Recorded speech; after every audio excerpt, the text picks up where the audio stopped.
Bismillahirrahmanirrahim, me emrin e Allahut mëshiruesit mëshirbërësit. Assalamu alaikum wa rahmatullahi wa barakatuhu. Paqja, mëshira dhe bekimi i Zotit qoftë me ju.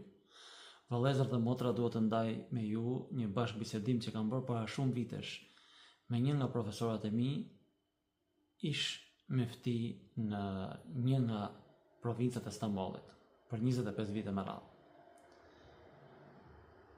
Pasi më pyeti se si shkon jeta dhe puna në Shqipëri, dhe i thash që në Shqipëri ka shumë debate, ka shumë diskutime e me radhë, ai më dha një këshill.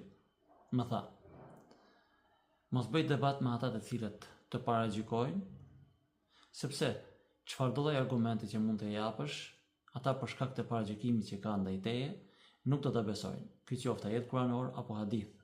Dhe për këtë arsye ata mund të dalin nga feja pa vetdije. E duke qenë se kanë dalë nga feja pa vetdije, nuk pendohen dhe nuk e rifreskojnë besimin e tyre. Në ditën e gjykimit këta njerëz do të dalin të pa fe. Por kur t'i pyesin Allahu i madhëruar, ata do të thonë që shkaktar jeni bërë ju. Ju të cilët keni qenë më të ditur se ata dhe më të vetëdijshëm se ata, e keni përdor ajete kuranore apo hadithe si argument kur ju e keni ditur se ata ju paragjykojnë. Prandaj keni kujdes.